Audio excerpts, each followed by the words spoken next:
Sir, this is a simulated role player task.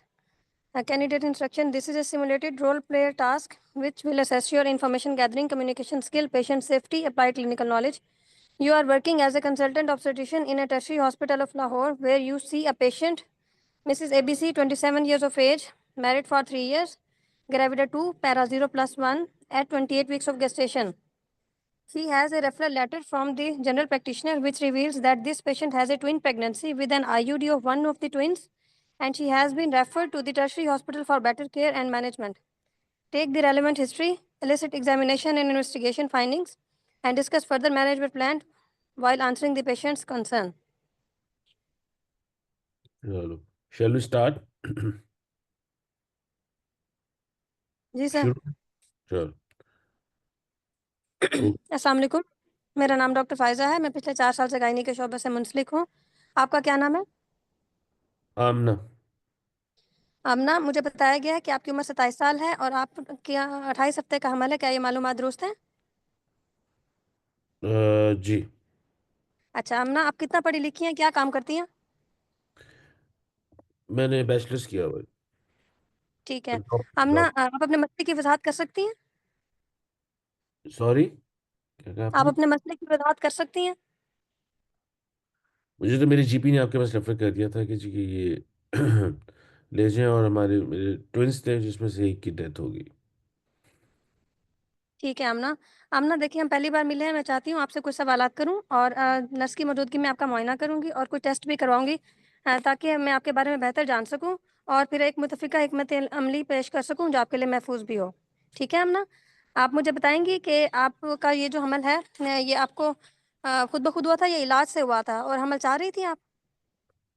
Natural pregnancy थी।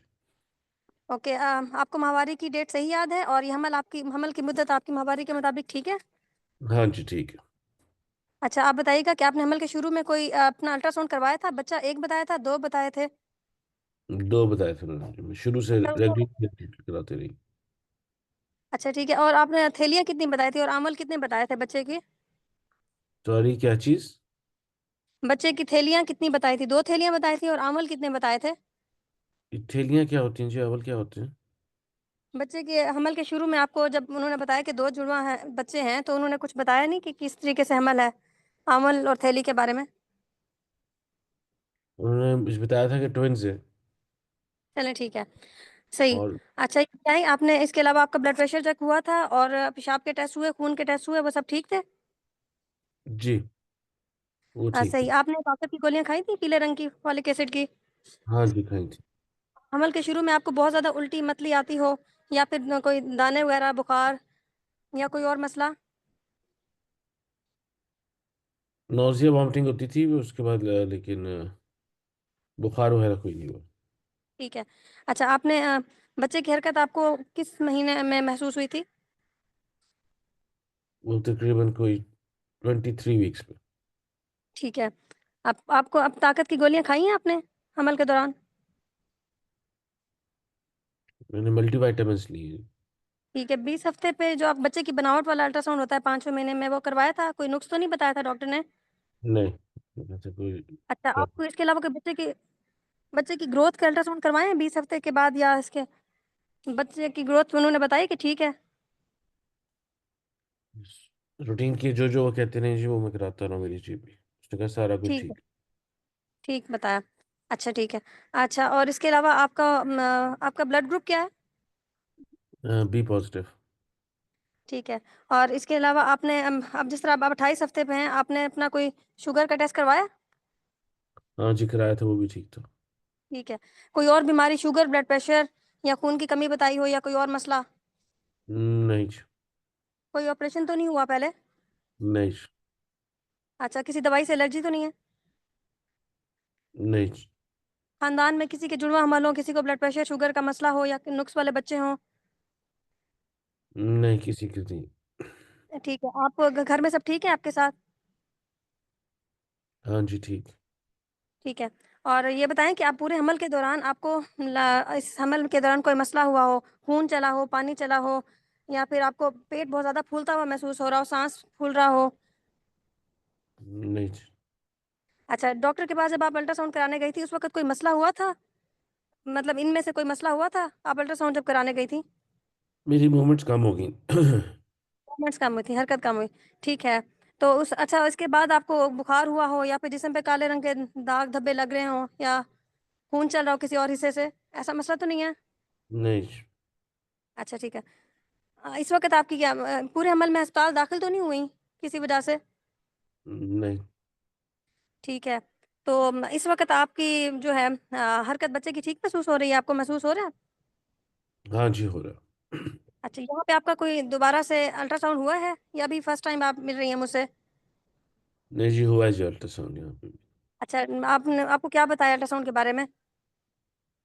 Ultrasound में उन्होंने ये बताया था कि एक बच्चा ठीक है और एक बच्चे की डेथ होगी। ठीक है। और अच्छा, अब और मैं ये आपका दोनों मोनोमियोटिक ट्विंस थे, dichorionic and monoamniotic. Monochorionic diamniotic. जी। मोनोकोरियोनिक डायमनियोटिक, ठीक है। सही। अच्छा, मैं अब आपका मुआयना करूंगी, हाँ, नर्स की मौजूदगी में आपका ब्लड प्रेशर चेक करूंगी और आपकी दिल की धड़कन और बुखार चेक करूंगी। गिलहर का मुआयना करूंगी और आपके अंदर खून की कमी नहीं है ये देखने के लिए आपके ये नाखून पे आंखों में और आपके हाथ चेक करूंगी। इसके अलावा आपका छाती का मुआयना भी करूंगी और इसके अलावा आपका पेट का भी मुआयना करूंगी और बच्चे की धड़कन सुनने के लिए बच्चे की धड़कन भी सुनूंगी। और इसके अलावा आपका कुछ सब मैं आपके टेस्ट भी करवाना चाहूंगी, अगर अगर हुए मैं तो मैं आपके टेस्ट देखना चाहूंगी। जी बताइए। Sir, I need baseline investigation, complete blood count, date and time, ten H B, point TLC. Two 10.2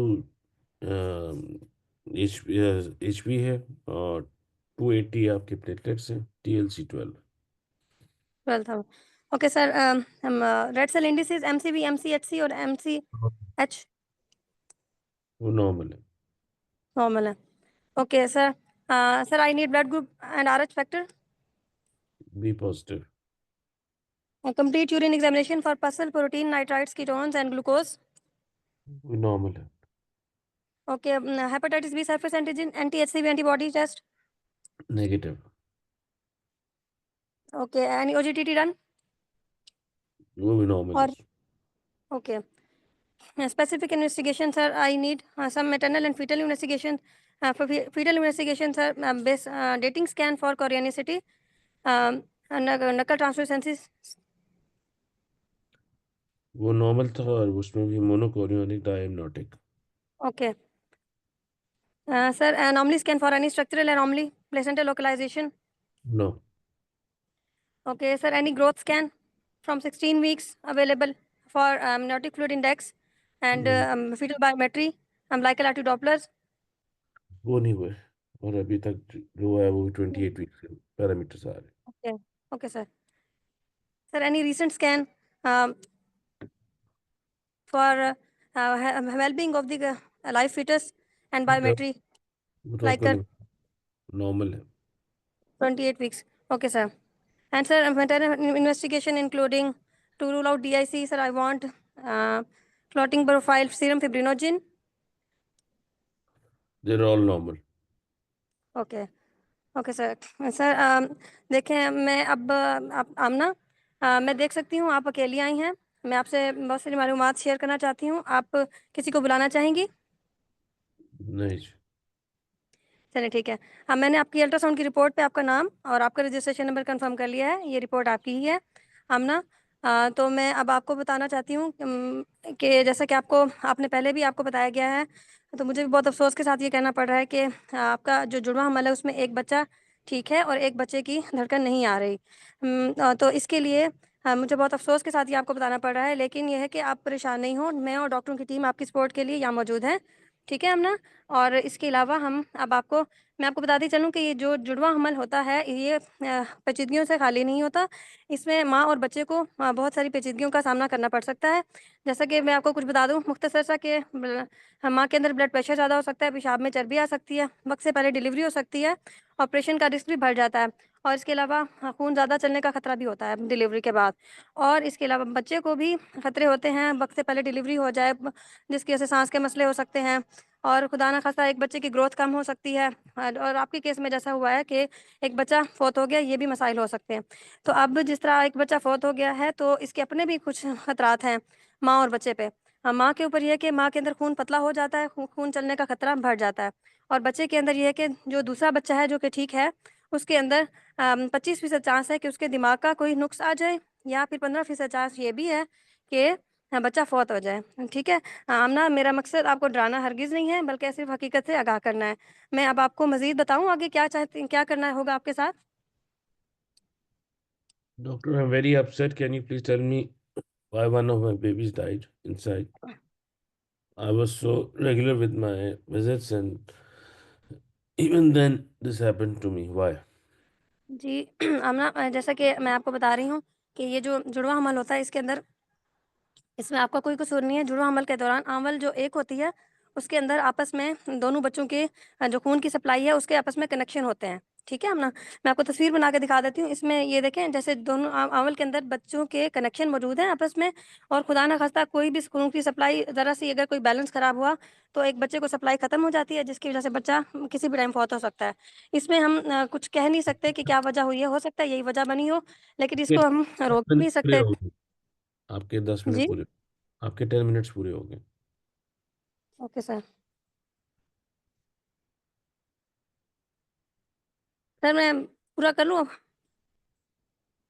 बेटा, बेल करने के बाद तो नहीं पूरा आप कर सकते एग्जाम में, कि कर सकते हो नहीं सर। ना? तो ये तो प्रैक्टिस आपकी एग्जाम की है, तो इसमें तो अ, पूरा होना, तो उसके बाद तो नहीं कर सकोगे आप। इसकी क्या टास्क क्या थे बेटा? सर, हाँ? इसकी आईयूडी था, और इसकी मैनेजमेंट डिस्कशन करनी थी कि क्या मैनेजमेंट होगी। मैनेजमेंट तो हुई नहीं डिस्कस। तो उसका मतलब ये है कि आपकी 3 टास्क थे, उसकी एक हिस्ट्री लेना था, इसके एग्जामिनेशन इन्वेस्टिगेशन फाइंडिंग्स आपने ली थी पूछ ली। तीसरा मैनेजमेंट थी, तीसरा। हाँ, तो और तीसरा आपका ये था कि मैनेजमेंट प्लान करना। जी तो सर। इन वन थर्ड भी करेंगे तो 4 नंबर आपके प्रॉब्ली होंगे मैनेजमेंट के, और 3 3 नंबर होंगे ये हिस्ट्री के और इसके एग्जामिनेशन के प्रॉब्ली। तो उनमें से हुँ, अगर हम ले भी लें नंबर आपके दो दो, probably you'll be getting something out of all this, maximum 4 या 3.5 4 के नंबर, या 4.5 के नंबर आप जा सकते हो, अगर थोड़ा सा कोई एग्जामिनर भी लीनियंट होगा, उसमें तो आप पास नहीं होंगे। और ये क्या आप सबको किसी ने बताया हुआ है कि जी आपने जब भी काउंसलिंग करनी है वो उर्दू में करनी है?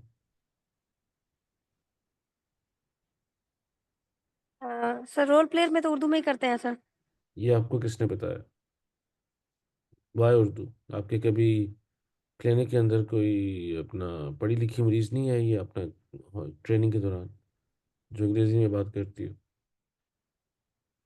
जी। जी सर, जी सर। वाई इट इज के यू से किसी की it has to be in Urdu?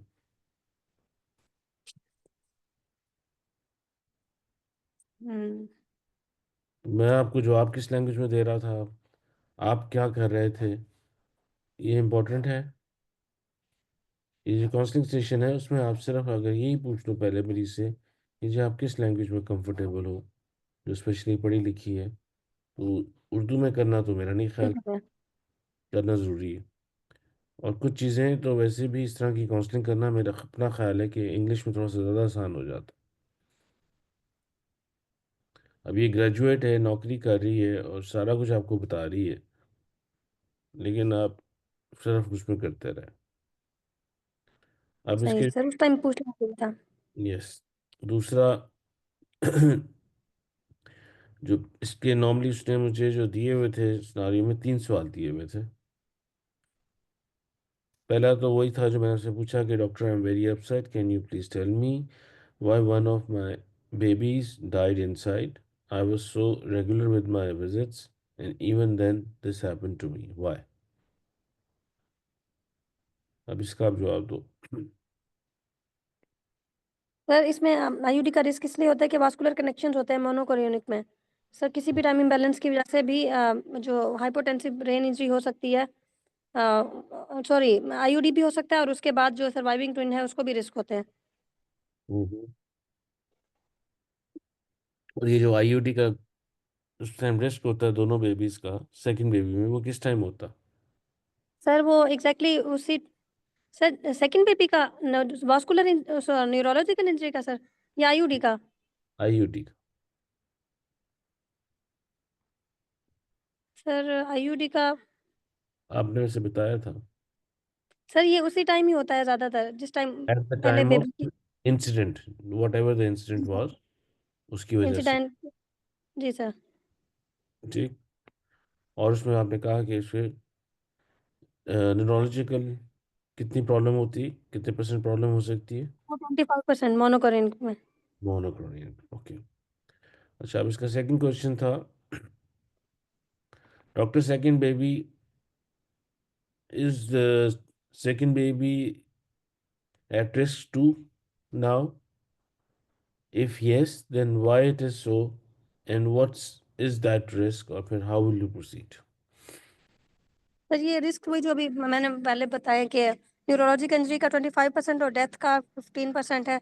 और हम्म। ये न्यूरोलॉजिक इंजरी का रिस्क ड्यू टू हाँ सेरिब्रल हाइपोपरफ्यूजन इंजरी होती है at the time of incident, तो इसलिए होता है। और and if neurologic injury occurs, we will do fetal maternal monitoring. In fetal monitoring we will do MRI scan 4 weeks after the incident, or diagnosis of the IUD, and to see any neurological changes, and ultrasound, fetal brain ultrasound and middle cerebral artery peak systolic velocity can also be done to detect fetal anemia. So if any of the complications occurs on MRI or fetal brain ultrasound, then we have the option to give to the patient about the late termination of pregnancy as well, depending on the gestational age. Okay. Doctor, I'm so tense after listening to all this.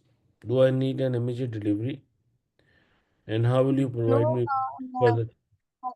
as you are at 28 weeks of gestation, there is no need to do immediate delivery because the risk of prematurity will be more at this gestational age if we deliver you. So it's better to continue your pregnancy till term if no fetal-maternal implications occur. So while doing the fetal-maternal monitoring, at least we can prevent you from prematurity risk if we take your pregnancy till at least 36 weeks. And how will you deliver this? So if everything remains fine, we will do your assessment at 36 weeks.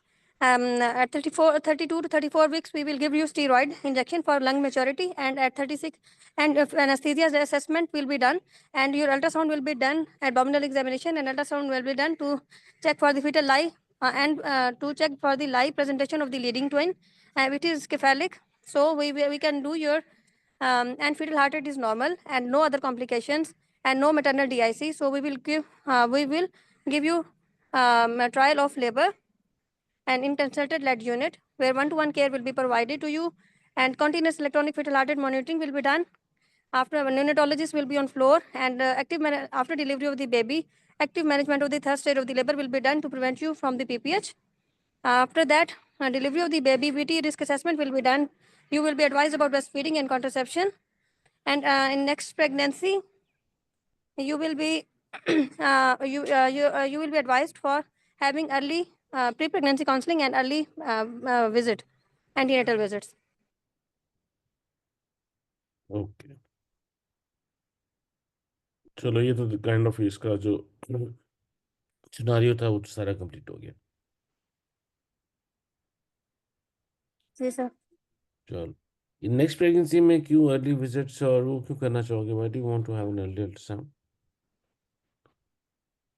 Sir as in this case we are not sure what is the cause actually, कोई और sir medical disorder है उसके लिए हम देख सकते हैं early उसको, क्योंकि इसके इस बार कुछ भी नहीं हुआ था। हाँ चेकअप तो, और सर नहीं, के वो तो कराती रही, अपना एंटीनेटल सारा कराती रही।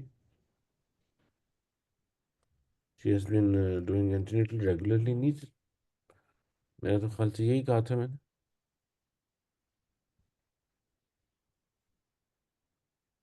सर चलो। के दोबारा से कोई कॉम्प्लिकेशन सर अगर होती है, जैसा मोनोक्लोनिक में होता है, ट्विन ट्विन ट्रांसमिशन सिंड्रोम का रिस्क होता है, या अर्ली FGR का रिस्क होता है सर, उसको हम टाइम से ही डिटेक्ट कर लें, उनकी स्क्रीनिंग कर सकें, या अगर होता है प्रेगनेंसी ट्विन तो नेक्स्ट। नेक्स्ट में होता है। ओके, चलो, दैट्स इट। ठीक, आपका कोई क्वेश्चन है तो पूछो।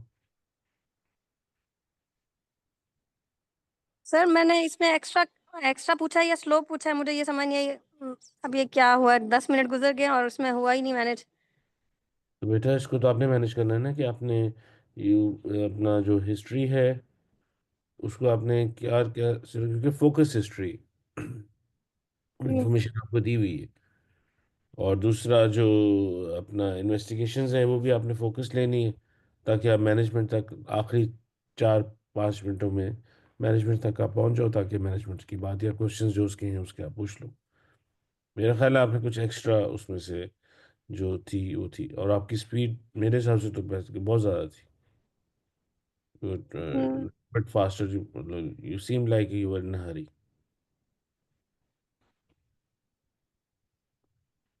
क्योंकि इन्फॉर्मेशन ठीक है सर। आपके पास ज़्यादा थी और सारी की सारी आप बताना चाह रहे थे। पर उसमें जो आपको प्रैक्टिस की ज़रूरत है या इसको देखने की ज़रूरत है, वो उसमें फिर आप you need to come down and do the relevant part only. ठीक है सर। ठीक है, अदरवाइज तो ठीक।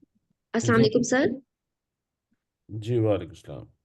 सर मेरा एक क्वेश्चन है, इसमें जो आईयूडी हुई है तो हम causes of IUD rule out नहीं करेंगे, जैसे कि यस, कोई रीनल एपीएलएस है या कोई थायराइड हीट और कोल्ड इंटॉलरेंस है या कोई प्रीवियस हिस्ट्री ऑफ ड्रग्स है, मतलब कॉजेज ऑफ आईयूडी जो है वो। उन्होंने मेडिकल डिसऑर्डर्स और सारी एनी की प्रॉब्लम से पूछ ली थी। जी जी। हाँ, तो शी आस्क्ड फॉर दैट। अब स्पेसिफिकली तो जो ये स्टेशन है ये उसकी कॉज फाइंड करने के लिए नहीं था, ये उसकी मैनेजमेंट प्लान के लिए था। हम्म, और जो कॉज के ने जो मेजर क्वेश्चंस थे ऑफ कुड बी आईयूडी या आईयूजीआर के, वो शी आस्क्ड, जितने मेरे ख्याल है उस जी। टाइम पे हो सकते थे। और सर सर अगर फर्स्ट ट्विन आईयूडी हो या मतलब अगर वो कैफेलिक ना हो, तो फिर तो डिलीवरी जो है वो सर नॉर्मल डिलीवरी तो फिर नहीं कर सकते ना। नहीं, फिर सेक्शन होगा, फिर शी विल हैव तो टू हैव सेक्शन, वो depending sir on the. Immediately मतलब ब्लड और ब्लड प्रोडक्ट्स अरेंज करके तो फिर हम उसका कर देंगे जी 34 वीक्स, अगर 1 ट्विन आईयूडी हो तो। जी बिल्कुल। सर आईयूडी में एक ट्विन थैंक यू सर। मानो कि एक ट्विन आईयूडी है तो फिर हम सी सेक्शन करेंगे, नॉर्मल नहीं डिलीवर कर सकते अगर। नहीं बेटा, प्रेजेंटिंग पार्ट, प्रेजेंटिंग वाला सर जो पहला, है ना, पहला किफैलिक है और अलाइव है, तो फिर हम ये पहले इसको देखिए तो नॉर्मल डिलीवर करेंगे। मोनोम्नियोटिक और मोनोकार्योनिक अगर होंगे, उसमें फिर वो देन दे एडवाइस के हम उसको सेक्शन कर देते हैं। मोनोम्नियोटिक सही। एंड डाइकार्योनिक के अंदर अगर पहला आईयूडी है, फिर then it has to be a section. Okay okay sir, ठीक है। ठीक। सर अस्सलाम वालेकुम। और 36 से बियॉन्ड नहीं जाएगा ये जी वाला सर। भी। जी सर मेरा एक क्वेश्चन है। सर जी ये बिल्कुल। जो जैसे ये पेशेंट एक आईयूडी के साथ आई है, तो सर विद इन 24 आवर्स अगर ये पेशेंट आई है तो फिर सर हम इसे अभी डिलीवर नहीं कर सकते सेकंड ट्विन को प्रिवेंट करने के लिए कि हाइपोक्सिक इस्कीमिक एन्केफेलोपैथी ना हो। बेटा 28 वीक्स पे I don't think so. Sir आप हम मॉनिटर करेंगे प्रेफरेबली। नहीं, 28 वीक्स में तो बेटा आप करोगे तो उसको प्री मेच्योरिटी वाला दूसरा बच्चा जो है, आपके पास कितने बच्चे 28 वीक्स में सर्वाइव कर जाते हैं? जी सर, प्री मेच्योरिटी तो मेजर रिस्क फैक्टर है ना। हाँ, तो फिर अब एक बच्चा वैसे मर गया, दूसरा आपने डिलीवर करके वैसे मार दिया। जी सर। तो और सर उसमें एक और क्वेश्चन था कि ये जो हम एमआरआई ब्रेन कराते हैं after IUD of one twin, तो सर इसकी क्या सिग्निफिकेंस है? इससे तो हमें मेरा स्ट्रक्चरल एबनॉर्मेलिटी का पता चलता है ना, फंक्शनल एबनॉर्मेलिटी का तो नहीं पता चलता, और नहीं हम पता, प्रैक्टिकली एमआरआई कराते भी नहीं है नहीं कराते। फीटस का। नहीं, तो आई सर डोंट थिंक। फिर हम गाइडलाइंस में जो लिखा हुआ है ये हम मेंशन करेंगे या नहीं करेंगे अपनी मैनेजमेंट में? उन्होंने क्यों लिखा हुआ है कि हमने एमआरआई क्यों कराना है ब्रेन का?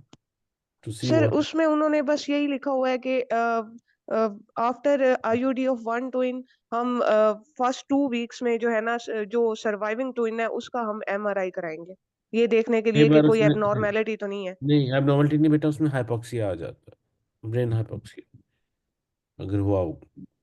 अगर उसका सर ब्रेन अगर वो अगर ब्रेन MRI पे आज हाँ, जी अगर ब्रेन ऑफ से आ गया तो फिर चांसेस उस बेबी की एबनॉर्मलिटी के या ये इसके हाई हो जाते हैं। देन यू विल डिस्कस कि जी फिर हम इसको क्या करें, हम डिलीवर फौरन कर दें, वेट, या फिर जिस तरह पेशेंट के अटेंडेंस चाहते हैं।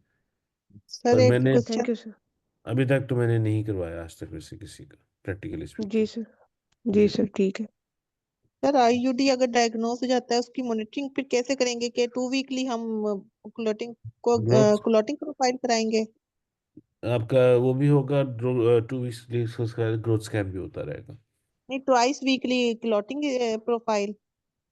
नहीं, और ट्वाइस वीक की बेटर नहीं, अगर उसका इनिशियली अगर हो गया है और पहला लेट्स सपोज के 2 वीक्स तक उसके ये अपना नॉर्मल है फिब्रिजन लेवल्स और पीटीए पीटीटी, तो फिर then we don't think so we need to have twice weekly. अगर कोई सिम्टम्स आएंगे तो पहले कर लेंगे, वरना फिर मेरा ख्याल है कि उसको हम वीकली फॉलोअप में भी, इवन 2 वीकली फॉलोअप में भी जा सकता है, अगर सब कुछ बाद में सर ठीक चल। इसमें डॉपलर का रोल होगा फिर? Doppler for what? मैम वो सर जो सेकंड वाले के लिए कि आईयूजीआर के लिए अगर हो जाता है तो फिर? नहीं, अगर तो देखो ना उसकी ग्रोथ वगैरह नहीं हो रही तो जाहिर है फिर डॉपलर का रोल आ जाएगा। अगर ओके उसमें आपको आईयूजीआर का एलिमेंट है फिर तो जिस आईयूजीआर के लिए आप डॉक्टर करते हो या मिडिल सेरेब्रल आर्टरी देखते हो, वो सारी चीज़ें फिर इसमें आ जाएगी। ओके हम्म। सर ये जो हम वीकली वो करते हैं सीरम फाइब्रिनोजन और पीटीए पीटीटी वीकली करेंगे या सिर्फ हम सिर्फ सीरम फाइब्रिनोजन करेंगे? अगर वो एबनॉर्मल आएगा तो फिर हम पीटीए पीटीटी करेंगे। मैं तो खाली सिर्फ रेपिटेशन सिर्फ कराते रहो वीकली, तो दैट जी शुड सर जी दैट सर शुड ठीक है थैंक यू।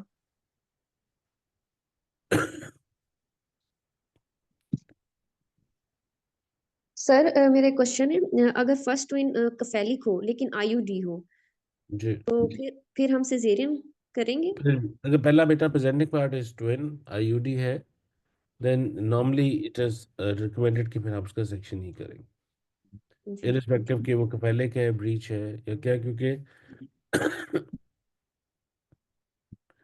उसकी डिलीवरी का पैटर्न और उसका उस सारे पैटर्न के पॉइंट ऑफ व्यू से तो प्रेफर कि जी फिर सर, आप उसका वही करते थैंक यू सर। हैं। ओके।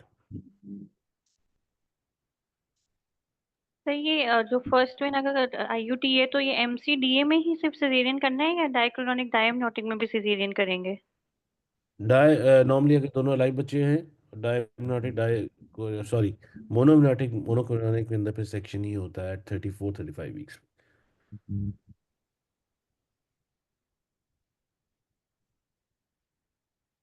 सर डाइकोरिनिक डायमनोटिक में अगर पहला आईयूडी हो, सर ये क्वेश्चन था कि डाइकोरिनिक डायमनोटिक में अगर पहला आईयूडी हो तो उसमें भी, वैसे तो हम उसमें नॉर्मल कराते हैं ना, तो अगर पहला आईयूडी हो तब उसमें भी फिर हम सी सेक्शन ही कराएंगे? हाँ, सेक्शन के चांसेस ज़्यादा बढ़ जाते हैं।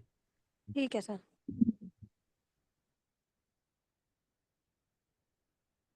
सर और सर इसको सेकंड ट्विन में एनीमिया भी के रिस्क भी तो है। सेकंड ट्विन में एनीमिया का रिस्क है, उसको मॉनिटर करना है। जी बेटा, वो तो हम कर रहे हो ना, मिडिल सेरिब्रल आर्टरी ईपीआर से भी देख करेंगे। रहे हो जी। सर एनीमिया जैसे सेकंड ट्विन है आईयूडी हो, फर्स्ट ट्विन आईयूडी हो गया, फिर सेकंड ट्विन जो है उसमें एनीमिया का रिस्क भी तो हो सकता है, डोनर होगा ना वो। तो उसको देखना है एनीमिया के लिए मिडिल सेरिब्रल आर्टरी से फॉलो करना है। जी बिल्कुल करना। सर अगर ये आईयूडी हो वन ट्विन तो फिर उसे 34 वीक्स पे डिलीवर करेंगे या वही जो एवरेज 36 वीक्स पे है मोनोकोरियोनिक का उसी वहां तक लेके जाएंगे? सॉरी मुझे समझ नहीं आया बेटा, दोबारा रिपीट करो क्वेश्चन। अगर आईयूडी हो जाए तो एक कॉम्प्लिकेशन डेवलप हो गई है ना, तो फिर उसको अर्ली थोड़ा डिलीवर करेंगे जैसे 34 वीक्स तक, या उसको वही नॉर्मल जिस तरह 36 वीक्स पे करते हैं अगर सब मोनोकोरियोनिक? ठीक जा रहा है तो मैक्सिमम 36 वीक्स में, अगर पहले कोई रिस्क फैक्टर आ जाता है, बच्चा का यूजीआर होना शुरू हो जाता है, तो फिर ज़्यादा फिर आप अर्ली करो। ठीक।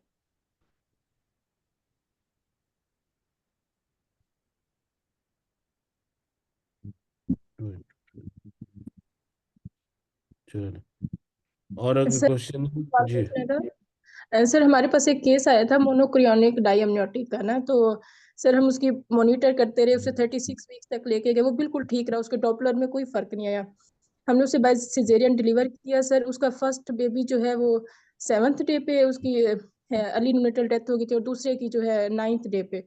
तो सर हमें कोई बिल्कुल काज नहीं पता चली थी कि जिसका एंटीनेटल पीरियड बहुत मतलब फिट थे, उनके वेट में भी कोई फर्क नहीं सर, वो क्या हुआ होगा? बेटा हो सकता है उनमें कोई उनकी ज़्यादा चांसेस तो हैं कि कोई कार्डिक या कोई और अनोमली हो, क्योंकि आपके ट्विंस के अंदर तो ये नॉर्मली सारी होती हैं। जिसे हम रेडियोलॉजिस्ट से इवेलुएट कराते रहे थे, उधर कुछ भी नहीं आया था, तो फिर हमें उस पेशेंट ने आके बताया था कि मेरे एक बच्चे को कहा था ये कान हो गया है, और एक का कहा था कि उसके पेट में पानी था, इसलिए। इस तरह तो आई डोंट थिंक सो कि वी कैन पिन पॉइंट कि उसकी रीज़न क्या है, लेकिन वी ऑल अंडरस्टैंड कि जो ट्विंस वाले हैं उनके बेबीज़ के अंदर ऑफ ऑल दोज इश्यूज जो हमारे सिंगल टाइम प्रेगनेंसी में आ जाते हैं उसके चांसेस बढ़ जाते हैं, विच जी कुड बी सर। ये अपना एंटीनेटल पीरियड वाले भी सारे हैं और जेनेटिक भी हैं और कार्डिक भी हैं, तो मे बी कोई इस तरह की एबनॉर्मलिटी हो कि वो हो, या कान तो नॉर्मली जो जॉन्डिस है वो तो आपके ब्लड ग्रुप पे डिपेंड करता है जी अपना, सर, ब्लड ग्रुप पॉजिटिव, लेकिन बी नॉर्मली, पॉजिटिव। लेकिन सिर्फ ये होता है कि जॉन्डिस के साथ साथ क्या कह रहा था ब्लड जॉन्डिस ग्रुप। के बाद आगे उसका कोई और चीज़, कोई सुपर एडेड इन्फेक्शन या कुछ और ना हो की। जी सर। एंड तीसरा ऑफ कोर्स इम्पोर्टेंट कि जो आपकी नर्सरी की फैसिलिटी है वो कैसी है of taking care of this sick babies, या उनको आइडेंटिफाई करने के लिए। जी sir, thank you sir. Okay. Sir एक सवाल पूछना था कि ये नेक्स्ट प्रेगनेंसी में जैसे हम बाकी आईयूडीज को कहते हैं कि अगली दफा इसके बच्चे के जो है ना सीरियल ग्रोथ स्कैन होंगे और हम जीडीएम के लिए भी करेंगे, तो सर इसमें ट्विन में आईयूडी हो जाए और वो मोनोकोरियोनिक में, तो सर उसमें भी हम यही रीजन बताएंगे कि क्या ये अनएक्सप्लेन्ड है, इसमें कुछ समझ नहीं आई, या इसमें यही कहेंगे कि इसके वास्कुलर कनेक्शंस की वजह से इसकी आईयूडी हुई है, मतलब अगर वो वो वी पूछे कि कैनॉट, क्यों हुआ ऐसा। वो we don't know. Sir IUD की तो अपनी कॉजेज होती है ना, जैसे हाँ, कोई मेडिकल डिसऑर्डर है, कोई फीवर है, कोई ब्लड ग्रुप या कुछ इस तरह। सर वेस्कुलर इसमें अगर कनेक्शंस की वजह से कैसे आईयूडी होती है? अनएक्सप्लेन्ड है तो फिर क्या करेंगे सर, नेक्स्ट में उसको अर्ली बेटा प्रेगनेंट। देखो, इसमें आपका जो दूसरा है वो आपने जो रूल आउट करना है वो ट्विन टू ट्विन ट्रांसफ्यूजन भी है। जी सर, वो मैंने पूछा था कि पेट की ग्रोथ ज्यादा तो नहीं होगी थी, सांस कोई मतलब पोली के लिए, कोई पोली से पता लग जाए कि वो हाँ, अल्ट्रासाउंड पे कुछ बताया हो, सर वो भी इसमें उन्होंने जो नहीं बताया। नहीं, क्योंकि नहीं था इसमें, तो नहीं था। इसमें तो उसको अगर ट्विन टू ट्विन ट्रांसफ्यूजन है उसकी स्टेज पे हमें देन, अगर हम उस तरफ चले जाते हैं तो फिर हमें ये सारी चीज़ें वो करके और उसके हिसाब से फिर हमने उसकी मैनेजमेंट करनी है। उसकी भी जो यू अंडरस्टैंड के स्टेजेस होती हैं कि जी कितनी सर। हो, फिर हमने क्या करना। सर अगर कोई कॉज ना मिले इस तरह ट्विन में, जैसे इसमें नहीं मिली हमें, तो सर फिर अर्ली प्रेगनेंसी, अर्ली बुकिंग के लिए नेक्स्ट प्रेगनेंसी में हम किस लिए बुलाएंगे सर, ये मुझे खुद भी क्वेश्चन का आंसर नहीं आता था जब आपने मुझसे पूछा है। नहीं देखो बेटा, वो तो फिर रूटीन की आप सारी करोगे ना, इट ऑल्सो डिपेंड अपॉन कि इस बच्चे का जो दूसरा डिलीवर होना है उसका आउटकम क्या है। अगर वो हेल्दी और सारा कुछ हो जाता, कोई ऐसा इशू नहीं होता, तो then is likely chances next pregnancy should be all right, अगर सिंगल टाइम प्रेगनेंसी लेस हो जाती है। अगर वो दोबारा ट्विंस हो जाते हैं तो दोबारा एक प्रॉब्लम होना, डिपेंडिंग ऑन कि वो नेक्स्ट प्रेगनेंसी में कौन सी उनकी क्रोनिसिटी है या एमनेसिटी है, उसके accordingly then you can see. अगर आप ये कह रहे हो कि जी कि बिकॉज एक उसकी पिछली एक आईयूडी हुई है तो नेक्स्ट प्रेगनेंसी में उसको फॉलो कैसे करना है, वो अपने सारे उसके जो रिस्क फैक्टर्स हैं अगर वो निकल जाते हैं तो फिर जाहिर है एट द जब नॉर्मली उस स्टेज ऑफ प्रेगनेंसी पे जहाँ पे उसकी आईयूडी हुई है, जैसे इस स्टेज पे 28 पे, उस पे आप थोड़ा सा, उससे पहले आप थोड़ा सा ज़्यादा विजिलेंट होकर उसको फॉलो अप करते रहोगे, बाकी और सर रूटीन जीडीएम की करेंगे फिर इसमें नेक्स्ट बुकिंग पे, अगली प्रेगनेंसी की बुकिंग पे। जैसे अनएक्सप्लेन आईयूडी में आपने जीडीएम तो करना ही करना, वो तो आ जाती है, ठीक वो है। तो आपके रिस्क फैक्टर्स में आ जाती है ना ऑटोमेटिकली। जी जी। किसी में अनएक्सप्लेन आईयूडी हुई है, नेक्स्ट प्रेगनेंसी के फॉलो अप के फिर हमने क्या चीज़ ऐड कर देनी। तो जीडीएम और नेक्स्ट प्रेगनेंसी में ग्रोथ स्कैन का बताते हैं, जी, फिर हम इस वो केस में भी उसको बता देंगे कि कैसे हो सकता है, ऐसा करें, जी करना चाहिए। जी बिल्कुल। ठीक है सर। ठीक है, जी जी सर। चलो, तो thank you so much. Okay बेटा। अच्छा इमरान, डॉक्टर शनाज की है क्लास?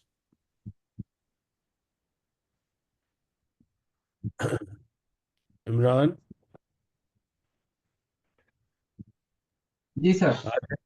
आ डॉक्टर शहनाज की है क्लास? जी सर है आ गई मैडम? सर, अभी नहीं आई। चलो चलो, वंस शी कम्स इन, बाकी अगर कोई और क्वेश्चंस नहीं है तो I will back leave. Okay.